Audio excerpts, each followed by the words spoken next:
السلام علیکم۔ تو یہ تھنک اینڈ گرو رچ مطلب کہ جو کتاب ہے میرے پاس، سوچیے اور امیر ہو جائیے، اس کا دوسرا باب ہم پڑھنے لگے ہیں، تو جس کا ٹاپک ہے خواہش۔ پیج نمبر ہے اس کا 51، ٹھیک ہے، یہاں سے شروع ہوتا ہے۔ تو چلیے شروع کرتے ہیں۔ 30 سال سے زائد عرصہ قبل جب ایڈونسی بارنز، یہاں سے کرنا ہے، ٹھیک ہے، ایڈونسی بارنز اورنج نیو جرسی میں مال گاڑی سے اترا تو بلے وہ ایک آوارہ گرد دکھائی دے رہا تھا، مگر اس کی سوچ ایک شہنشاہ کی تھی۔ ریلوے لائنوں سے تھامس اے ایڈیسن کے دفتر جاتے ہوئے اس کا ذہن کام کر رہا تھا۔ وہ اپنے آپ کو ایڈیسن کے سامنے کھڑا دیکھ رہا تھا۔ بارنز نے خود کو کہتے سنا کہ وہ عظیم موجود کا کاروباری شریک بننے کے اپنی زندگی کے بعد جنون دلی تمنا کو پورا کرنے کے لیے ایڈیسن سے موقع دینے کی درخواست کر رہا ہے۔ بارنز کی تمنا کوئی امید نہ تھی، نہ ہی یہ حسرت تھی، یہ تو ایک زندہ خواہش تھی جو سب چیزوں پر سبقت لے گئی تھی، اور یہ خواہش قطعی تھی۔ جب وہ ایڈیسن کے پاس گیا تو یہ کوئی نئی خواہش نہیں تھی، ایک مدت سے یہ بارنز کے سر پر سوار تھا۔ ابتدا میں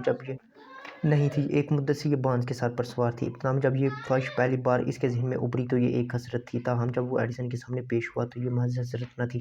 چند سال بعد ایڈونسی بارنز ایڈیسن کے سامنے اس دفتر میں کھڑا تھا جہاں وہ پہلی بار اس سے ملا تھا۔ اس بار اس کی خواہش بن چکی تھی، وہ ایڈیسن کا کاروباری حصہ دار تھا، اسے اپنے خواب کی تعبیر مل گئی تھی۔ بارنز کو وہ زندگی نے جو موقع دیا تھا، آج اس کے مواقف کار اس پر رشک کرتے ہیں۔ وہ صرف اس کامیابی کو دیکھتے ہیں اور یہ تحقیق کرنے کی زحمت ہی نہیں کرتے کہ اس کی کامیابی کی وجہ کیا ہے۔ بارنز اس لیے کامیاب ہوا کیونکہ اس نے ایک حتمی مقصد طے کیا اور پھر اپنی ساری قوت ارادی، ساری توانائی اس مقصد کے حصول پر لگا دی۔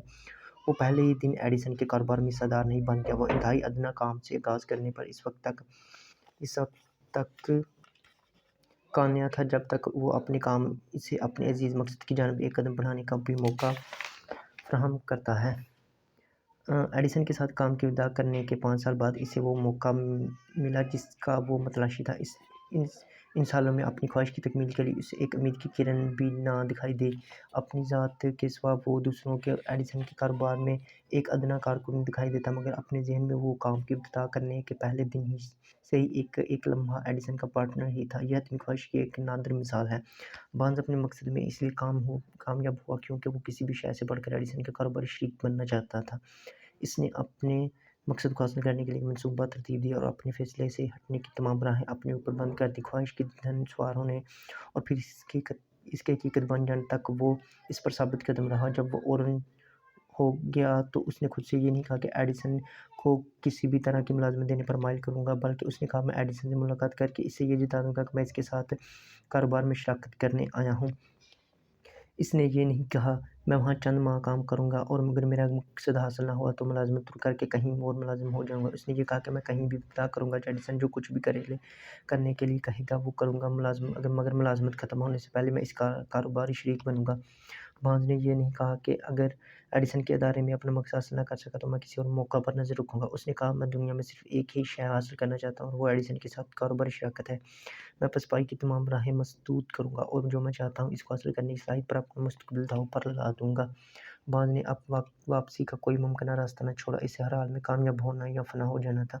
ایک مدت پہلے ایک عظیم جنگ ہوئی، ہمراہ مسلمانوں کے عظیم سپہ سالار اور فاتح اسپین طارق بن زیاد مترجم کو ایسی صورتحال کا سامنا ہوا کہ اسے ایسا فیصلہ کرنا پڑا جو میدان جنگ میں اس کی کامیابی کی ضمانت بنا۔ وہ ایک ایسے دشمن سے لڑنے جا رہا تھا جس کی افواج کی تعداد اس کی فوج سے کہیں زیادہ تھی۔ کشتیوں میں سوار ہو کر وہ اپنی فوج کے ساتھ دشمن ملک پہنچا۔ سال پر اپنے سپاہیوں کو اتار کر اس نے اپنی تمام کشتیاں جلا دیں۔ جنگ سے قبل اس نے اپنی فوج سے خطاب کرتے ہوئے کہا تم کشتیوں کو جلتا ہوا دیکھ رہے ہو، اس کا مطلب ہے کہ تم جنگ جیتے بغیر اس ملک سے زندہ واپس نہیں جا سکتے۔ اب ہمارے سامنے جنگ جیتنے یا مر جانے کے صرف 2 ہی راستے ہیں، کشتیاں جلانے اور پسپائی کا راستہ بند کرنے سے وہ یہ جنگ جیت گئے۔ جس بھی شخص نے کسی کام کا بیڑا اٹھایا اس کے لیے لازم ہے کہ وہ کشتیاں جلانے اور فرار کے تمام راستے بند کرنے پر مادہ ہو۔ ایسا کر کے ہی ہم کامیابی کے لیے ضروری وہ ذہنی کیفیت قائم کر سکتے ہیں جسے ہم جیتنے کی شدید خواہش کے طور پر جانتے ہیں۔ شکاگو میں لگنے والی غیرمعمولی آگ، یہ آگ 8 اکتوبر 1871 کو شروع ہوئی۔ فائر بریگیڈ نے اسے بجھانے میں ناکام رہی اور بالآخر 10 اکتوبر کو بارش نے اسے بجھایا۔ کہ بجھنے کے اگلی صبح تاجروں کا ایک گروپ اسٹریٹ پر اپنی دکانوں کی باقیات دیکھ رہا تھا۔ انہوں نے یہ طے کرنے کے لیے ایک اجلاس بلایا کہ آیا دکانوں کو دوبارہ ترمیم کیا جائے یا ملک کے کسی اور حصے میں جا کر کام کا آغاز کیا جائے۔ ان میں سے ایک کے سواسب نے شکاگو چھوڑ جانے کا فیصلہ کیا۔ تاجر جس نے شکاگو میں ہی رہنے اور اپنی دکان دوبارہ تعمیر کرنے کا ارادہ کیا تھا، اس نے اپنی دکان کی باقیات کی جانب سے اشارہ کیا اور کہا کہ جناب ٹھیک اسی مقام پر میں دنیا کی سب سے بڑا اسٹور قائم کروں گا، چاہے وہ کتنی بار آگ کی نظر ہو جائے۔ یہ 50 برس سے بھی قبل کا واقعہ ہے۔ اسٹور بنایا آج یہ ہمیں شدید خواہش کی ذہنی کیفیت کی یاد دلاتا ہے۔ مارشل فیلڈ اسٹور کے مالک کے لیے آسان راستہ وہی تھا جو اس کے ساتھی تاجر نے اپنایا۔ جب حالات سخت تھے اور مستقبل طریق دکھائی دے رہا تھا تو وہ شکاگو چھوڑ کر چلے گئے جہاں نسبتاً آسانیاں تھیں۔ مارشل فیلڈ اور دوسرے تاجروں کے درمیان اس فرق کو ذہن نشین کریں کیونکہ یہ وہی فرق ہے جو ایڈونسی بارنز کو ایڈیسن کے ادارے میں کام کرنے والے ہزاروں دوسرے نوجوانوں سے ممتاز کرتا ہے۔ یہ فرق ہی ملن تمام کامیاب ہونے والوں کو ناکام رہنے والوں سے ممتاز کرتا ہے۔ ہر انسان جو پیسے کے مقصد کو سمجھنے کی عمر کو پہنچ جاتا ہے اس کی حسرت کرتا ہے۔ جو حسرت دولت نہیں لائے گی مگر ایسی ذہنی کیفیت کے ساتھ دولت کی تمنا کرتا ہے کہ وہ دیوانگی بن جائے اور پھر دولت حاصل کرنے کی ٹھوس منصوبہ بندی سے ہی دولت کمائی جا سکتی ہے۔ ان سب کے علاوہ آپ میں اس منصوبہ بندی پر عمل کرنے کی ایسی استقامت لازمی ہے جو ناکامی کو نہ جانتی ہے۔ وہ طریقہ جس کے ذریعے دولت کی آرزو اس کے مادی مترادف میں تبدیل کی جا سکتی ہے 6 ٹھوس عملی اقدامات پر مشتمل ہے۔ تو ابھی آج اس ویڈیو میں اتنا ہی پڑھوں گا، ٹھیک ہے۔ اگلی ویڈیو میں وہ اقدامات جو ہیں وہ میں ریڈ کروں گا، ٹھیک ہے نا۔ اللہ حافظ۔